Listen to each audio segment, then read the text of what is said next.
2008 පෙබරවාරි මාසයේ ආරම්භ කරනු වන්නි මානුෂීය මෙහෙයුමේ ප්‍රධානතම ඉලක්කය වූයේ LTT සංවිධානය මුළුමනින්ම විනාශ කිරීමයි. LTT සංවිධානය මුළුමනින්ම විනාශ කිරීමට නම් පැහැදිලි ලෙසම LTT නායකයා විනාශ කළ යුතුයි. දැන් යුද හමුදාව වසර එකමාරක් තිස්සේ සිදු කළ වන්නි ක්‍රියාන්විතයේ අවසානයේ සටහන් කරමින් වෙළුපිල්ලේ ප්‍රභාකරන් මරුමුවට පත් කර තිබෙනවා. ප්‍රභාකරන් මෙන්ම දශක 3ක් තිස්සේ මෙරට අහිංසක ජීවිත දසදහස් ගණනින් බිලිගැනීමට ත්‍රස්තවාදයේ දැපුරු LTTE සියලුම නායකයන් මේ භූමිය තුල මලකලන් බවට දැන් පත්ව අවසන්. එමෙන්ම LTTE විසින් බලාත්කාරයෙන් රඳවාගෙන සිටි ප්‍රාණ අපකරවල් ලෙස රඳවාගෙන සිටි සිවිල් ජනතාව කිසිදු හානියකින් තොරව මුදවා ගැනීමට යුද හමුදාව සමත් වුණා. ලෝකයේ බොහෝ දෙනා ප්‍රකාශ කළේ වෙළුපිල්ලේ ප්‍රභාකරන් කිසි දිනක මේ ආකාරයේ ඉරණමකට පත් කිරීමට යුද හමුදාවට නොහැකි බවයි. එහෙත් මේ යුද හමුදා සොල්දාදුවන් අවැසි නොතකමින් වසර එකමාරක කාලය තුල ඉතා නිර්භීත ලෙස සටන් කරමින් ලෝකයේ රුධිරතම ත්‍රස්තවාදී නායකයා මරමුවට පත් කරමින් ශ්‍රී ලංකාව එක්සේසත් කොට තිබෙනවා. දශක 3ක් තිස්සේ ශ්‍රී ලංකාවට ශාපයක් වූ ත්‍රස්තවාදය පරාජයට පත් කර තිබෙනවා. මේ සඳහා මේ සොල්දාදුවන් විශාල පිරිසක් තමන්ගේ ජීවිතයෙන් වන්දි ගෙව්වා. ඒ වගේම අත්පා අහිමි වී රට වෙනුවෙන් ඔවුන් නිර්භීතව සටන් කළා.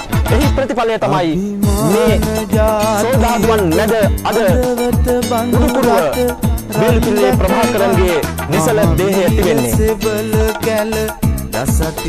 අපි තාමත් සතුටු වෙනවා.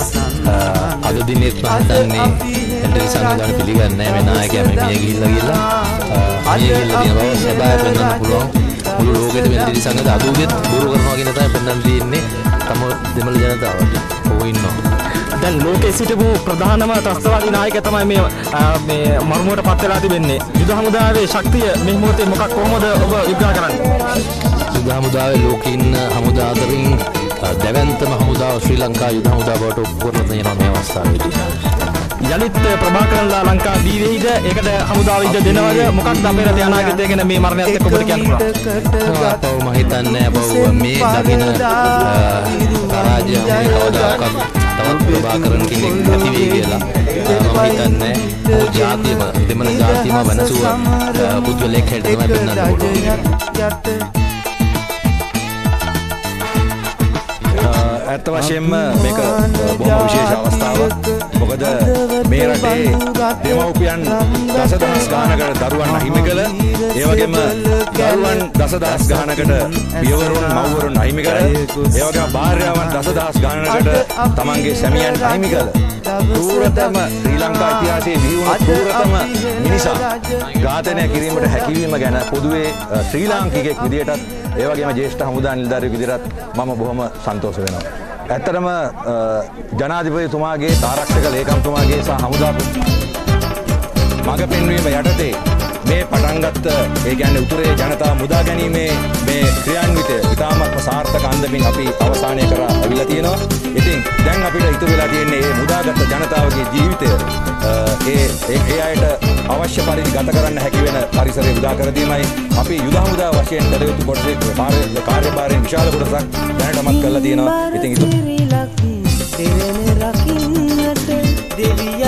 කලක් LTTE ප්‍රධාන පෙළේ කිල්පොත් සිට ප්‍රභාකරන් සමග උරණව එම සංවිධානය ඉවත් වී ප්‍රජාතන්ත්‍රවාදී මාවතට පිවිස දැන් අමාත්‍යවරයෙකු ලෙස කටයුතු කරන කරුණා අම්මාන් සහ මෑතකදී LTTE මිදී පලා ජනතාව සමග පැමිණ හමුදාවට බාර වූ දයා මාස්ටර් නැමැති LTTE නායකයාද අද වන්නේට පැමිණ වෙළුපිල්ලේ ප්‍රභාකරන්ගේ මනසුර පැහැදිලි ලෙසම හඳුනාගෙන අනන්‍යතාව තහවුරු කරනු ලැබුවා. We identify his body perfectly 100% sure he is the Prabhakaran. Since today I think this war over, 30 years war over now. Our totally, especially all peoples are freed by our Excellency President Mahinda Rajapaksa. At the same time, lot of army people sacrificed their life for this freedom, especially for Tamil people. They freed Tamil peoples from LTT.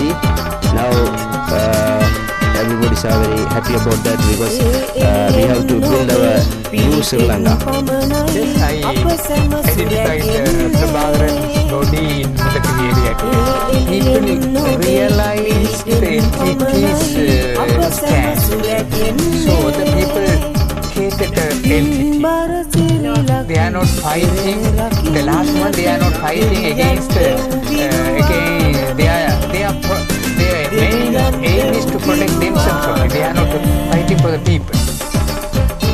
වෙල්පිල්ලේ Prabhakaran භාවිත කළ ජාත්‍යන්තර ජංගම දුරකථනය සහ හැඳුනුම්පත ඇතුළු උපකරණ රැසක්ම ඔහු ළඟ තිබී හමුදාව සොයාගත්තා.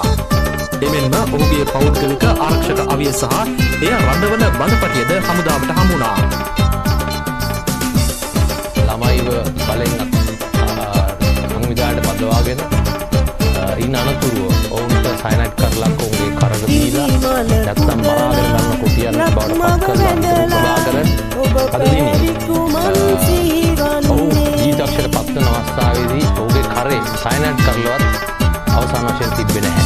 ඉතින් ඒකෙන් පෙනියන්නේ ඔහු මොන ආඩමක් නොවන දෙයක් බලලා තිබ්බත් ඔහුගේ සංවිධානයට නායකයාගේ කරේ සයනයිඩ් කරලා තිබුණේ නැතිනම් පෙනියන්නේ ඔහු සයනයිඩ් කරලා අඩුම ගානේ කරේවත් තියාගන්න බයක් දක්වපු නායකයෙක් හැටියටයි මේකේ පේන්නන්නේ එල්ටීටී සංවිධානයේ නායකයා වුණාට.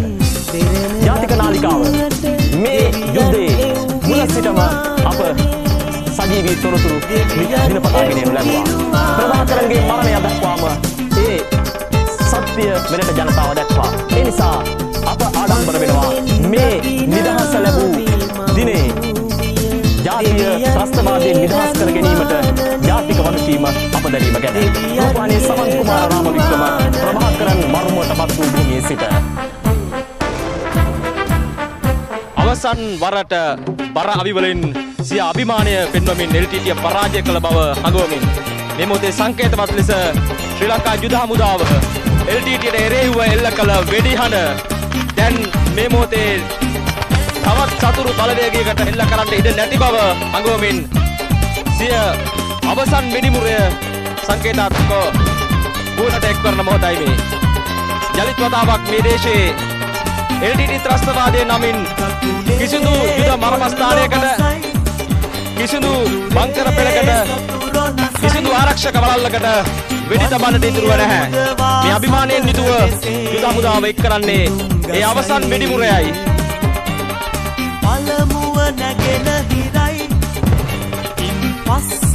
නැවත වතාවක් මේ කාලතුවක්කු වලින් මල්ටිබැරල් රොකට් ලොන්චර් වලින් වෙඩි තබන්නට ත්‍රස්තවාදීන් ඉතුරු වී නැහැ දේශය තුල.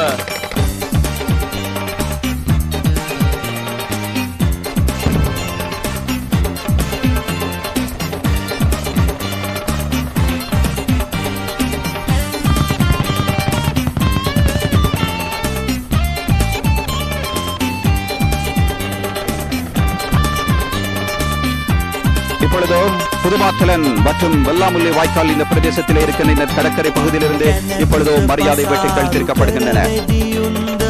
LTTயினரை அழித்தொழிப்பதற்காக பயன்படுத்தப்பட்டதோ அந்த ஆயுதங்களின் ஊடாக இப்பொழுது வெற்றிகரமாக இந்த நாடு சுதந்திரம் பெற்றிருப்பதை உறுதி கூறும் முகமாக இப்பொழுதோ மரியாதை வேட்டைகள் இந்த பிரதேசத்திலே தீர்க்கப்பட்டுக் கொண்டிருக்கின்றன.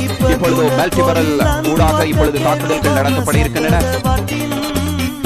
அதனை செய்வதற்காக தயாராகி இருக்கின்றார்கள். அந்த வகையில் இந்த பிரதேசத்தில் இந்த படையினை வெற்றிகரமாக நடத்தி சென்ற தளபதிகள் அத்தனை பேரும் வருகை தந்திருப்பதோடு இந்த வெற்றிக்காக ஒத்துழைத்த சகல ராணுவ வீரர்களும் இங்கே வருகை தந்திருக்கின்றார்கள். இந்த கடைசி நேர யுத்த கட்டத்தின் போது யார் யாரெல்லாம் இந்த மனிதாபிமான நடவடிக்கையின் பொழுதோ உயிரை இழந்தார்களோ அவர்களை நினைவு கூறும் நிகழ்வும்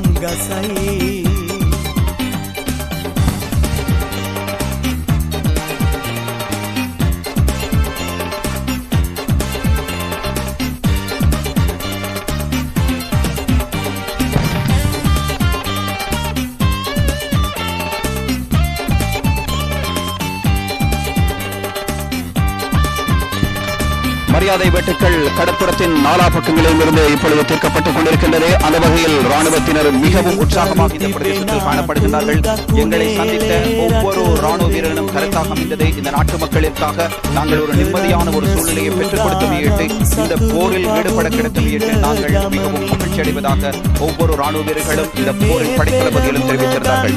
அதே நேரம் 57வது படைப்பிரிவின் படைத்தளபதி பிரிகேடியர் ஷவேந்திர சில்வாவை சந்தித்த பொழுது அவர் கூறியிருந்தார், நாங்கள் தான் அதிகளவான பிரதேசங்களை கைப்பற்றியிருந்தோம், அதிகளவான வீதிகளை கைப்பற்றி இருக்கின்றோம், அதிகளவான பயங்கரவாதிகளை கொள்வதற்கான வாய்ப்பு எங்களது படைப்பிரிவுக்கு கிடைத்திருக்கின்றது என்பதை நாங்கள் மகிழ்ச்சியோடு கூறிக்கொள்கின்றோம். இதுவரை எந்த காலத்திலும் இல்லாத அளவு இவ்வாறான ஒரு பெரிய போர் ஒன்றினை நிகழ்த்தி இந்த மக்களை மீட்டெடுத்து பயங்கரவாதத்தை முற்றாக ஒழிப்பதற்கான சந்தர்ப்பத்தை கிடைத்தவை என்று நாங்கள் மகிழ்ச்சி கொள்வதாக. பகுதியில் மொத்தமாக 2 லட்சத்துக்கும் அதிகமான மக்கள் இந்த பகுதியிலிருந்தே படையினரால் மீட்கப்பட்டார்கள். அந்த வகையில் ஒவ்வொரு பகுதியிலிருந்தும் மீட்கப்பட்ட மக்களுக்கான நிவாரண நடவடிக்கைகள் அரசாங்கத்தினால் மேற்கொள்ளப்பட்டு வருகின்றன. இதற்கு அடுத்தபடியாக இந்த பிரதேசங்கள் மரியாதை வெட்டுக்களின் சத்தம் இப்பொழுதும் மிகவும் அழகான முறையில் தீர்க்கப்படுகின்றன. அந்த வகையில் ஒவ்வொரு ராணுவ வீரர்களும் ஒவ்வொரு பிரதேசங்களிலும் கூடியிருந்து இந்த மரியாதை வெட்டுக்களை பார்த்துக் கொண்டிருக்கின்றார்கள்.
අද මේ වෙඩි හඬෙන් සංකේතවත් කරන්නේ නැවත වතාවක් මේ වෙඩි හඬ පත්තු කරන්නට අවශ්‍ය නැහැ.